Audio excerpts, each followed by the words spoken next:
नमस्कार, कैसे हैं आप लोग? आशा करता हूँ अच्छे ही होंगे। चलिए एक बार फिर से आप सभी के सामने मैं हाजिर हूँ रेलवे एनटीपीसी से जुड़ा कुछ महत्वपूर्ण सवाल को लेकर।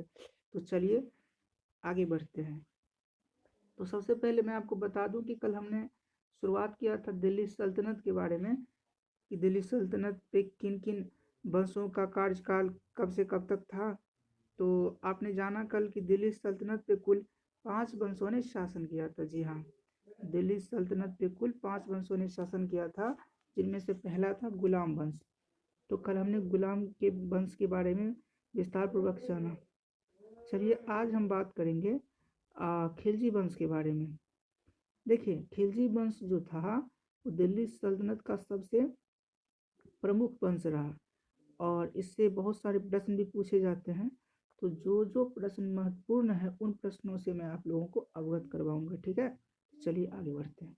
देखिए, खिलजी वंश के बारे में सबसे पहला जो सवाल आता है वो आता है कि दिल्ली सल्तनत का सबसे कम शासनकाल किन वंशों का रहा। तो उत्तर होगा खिलजी वंश। ठीक है, चलिए आज का वीडियो शुरू करते हैं। एक बार मैं पढ़ देता हूँ। ठीक है, दिल्ली सल्तनत पे कुल 5 वंशों ने शासन किया और कल हमने दिल्ली सल्तनत के गुलाम वंश के शासनकाल को पढ़ा और जाना। आज पढ़ेंगे हम खिलजी वंश के बारे में। ठीक है, तो चलिए खिलजी वंश की बात आई तो बात करते हैं उनका शासनकाल। ठीक है, तो खिलजी वंश का शासनकाल 1290 से लेकर 1320 तक रहा और सबसे कम समय का शासनकाल खिलजी वंश का ही था। दिल्ली सल्तनत में जो है सबसे कम समय तक शासन करने का श्रेय खिलजी वंश का ही रहा है। ठीक है, इन्होंने मात्र 30 वर्षों तक ही शासन किया।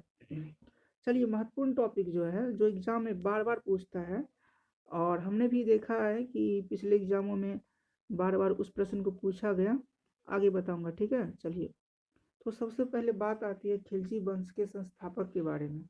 तो खिलजी वंश का संस्थापक कौन है?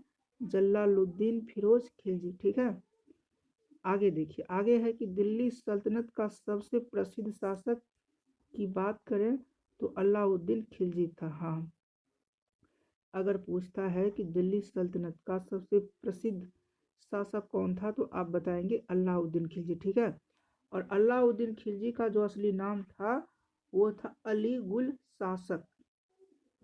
और सबसे महत्वपूर्ण बात यह है कि अगर आपसे पूछा जाता है कि सिकंदर द्वितीय की उपाधि किसे मिला था, समझें, दिल्ली सल्तनत के अंदर सिकंदर द्वितीय की उपाधि किसे मिला था? सिकंदर को तो देखिए आप लोग जानते ही होंगे। सिकंदर जो था वो सिकंदर जो था वो काफ़ी प्रसिद्ध रहा क्योंकि उन्होंने विश्व विजय पर निकला था और ये भी कहा जाता कि उन्होंने पूरे विश्व पे राज किया था। बाद में बिहार भी आया था। आपको पता होगा कि चंद्रगुप्त से जब सिकंदर की भेंट हुई और चंद्रगुप्तों ने जब उनको हराया तो बाद में जो है सिकंदर के जो वो था सेनापति सेल्यूकस, उन्होंने अपनी बेटी का शादी चंद्रगुप्त से करवाया था। तो सिकंदर महान था। तो सिकंदर तो एक वो सिकंदर हो गया। और दूसरे सिकंदर की अगर बात करते हैं द्वितीय सिकंदर की, तो द्वितीय सिकंदर जो है अलाउद्दीन खिलजी को ही कहा जाता है। ठीक है, तो दूसरे सिकंदर अलाउद्दीन खिलजी को कहा जाता है, याद रखना है। चलिए आगे बढ़ते हैं। ठीक है, देखिए अलाउद्दीन खिलजी को जो है द्वितीय सिकंदर की उपाधि इसलिए मिला था क्योंकि अलाउद्दीन खिलजी ने अपने जीवन में कुल 8 युद्ध लड़ा। ठीक है, और सबसे बड़ी बात ये रही कि उन्होंने 8 युद्ध को जीता था। दोस्तों मैं कोशिश करता हूँ अच्छे से समझाने का, अच्छे से बताने का, और यकीन के साथ कह सकता हूँ कि आपने बहुत सारा वीडियो देखा होगा लेकिन इतनी बारीकी से आपको किसी ने पीडीएफ प्रोवाइड नहीं किया होगा। ठीक है, मैंने तो कल से ही वीडियो बनाना शुरू किया है तो थोड़ा कुछ गड़बड़ हो सकता है, लेकिन मेरा जब पीडीएफ आप पढ़ेंगे तो आसानी से समझ जाएंगे एक ही बार पढ़ने से। ठीक है, चलिए अलाउद्दीन खिलजी से जुड़ा महत्वपूर्ण प्रश्न आ गया। आर्मी की बहाली सबसे पहले किसने किया था?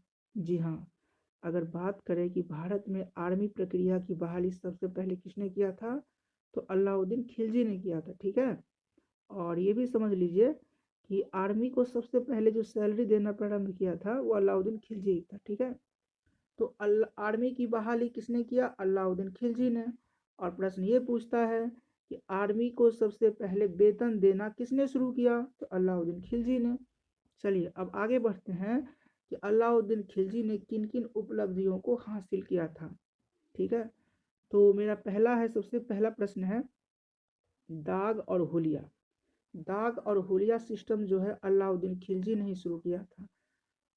अब देखिए, दाग का मतलब ये होता था उस टाइम में कि घोड़े पर दागने की प्रक्रिया थी, और हुलिया का मतलब होता था यूनिफॉर्म, मतलब कपड़े। तो अलाउद्दीन खिलजी ने जो आर्मी का गठन किया था, और उनको जो ये लोग कपड़ा दे रहे थे उनको इन्होंने हुलिया कहा। ठीक है, जो घोड़े दाग के उनको देते थे, मैंने घोड़े को दागा पहले जाता था ना, तो जो घोड़ा और कपड़े आर्मी को मिलता था, तो उस समय उन्हें दाग और हुलिया कहा जाता था। तो इस सिस्टम का जो शुरुआत है अलाउद्दीन खिलजी ने किया था। हमारे देश में जो आर्मी सेना का जो ये देखते हैं कि भर्ती होता है, काफ़ी लोग शौक से जाते हैं, तो ये अलाउद्दीन खिलजी का ही देन है। ठीक है, आगे बढ़ते हैं। दूसरा, ये देखिए प्रश्न, देखिए बार बार आता है, हमने भी कई बार जब एग्ज़ाम दिया बीपीएससी का, तो ये एग्ज़ाम टकराया था कि हौज खास का निर्माण किसने करवाया था, या हौज खास का निर्माण किनके द्वारा हुआ था? तो उत्तर होगा अलाउद्दीन खिलजी। चोर मीनार का निर्माण भी इन्होंने ही करवाया था, दिल्ली में जो कि करवाया था।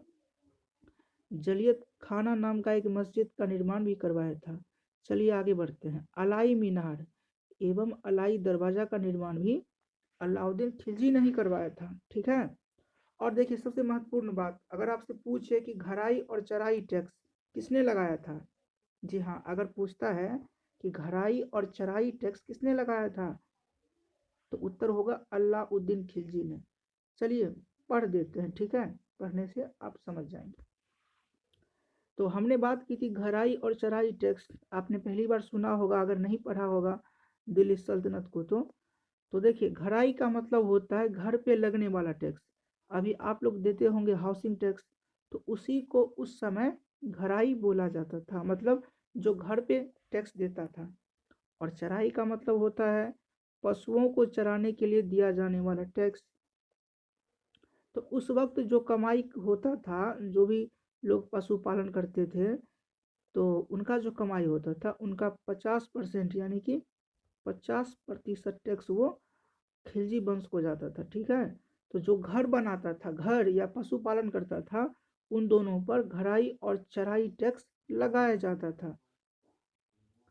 और खिलजी वंश की राजधानी की बात करें, तो खिलजी वंश का राजधानी जो था वो सीरी था। अलाउद्दीन ने जो है अपनी राजधानी सीरी को बनाया था। और सीरी से जुड़ा एक महत्वपूर्ण प्रश्न ये भी है कि अलाउद्दीन खिलजी ने सीरी नाम से एक किला का भी निर्माण करवाया था, उसे सीरी का किला कहते हैं। अभी तो नहीं है, लेकिन दिल्ली में ही बनाया था। दिल्ली में अभी उस जगह को शायद, हाँ, तुगलकाबाद कहा जाता है। तुगलकाबाद मेट्रो स्टेशन भी है। तो मुझे लगता है कि एग्ज़ाम में अगर हिस्ट्री से अगर कोई सवाल पूछता है दिल्ली सल्तनत से, और उसमें भी खिलजी वंश से, तो मैंने जितना बताया है उसी से आएगा। और पूरा यकीन के साथ मैं कह सकता हूँ कि इससे बाहर कुछ नहीं आएगा। जी हाँ, घबराने की बात नहीं है यार। अगर खिलजी वंश से पूछता है ना, तो जितना मैंने बताया है उसे एक बार पढ़ लो, उससे बाहर का नहीं पूछेगा, फिर मेरे से आके बात करना। ठीक है।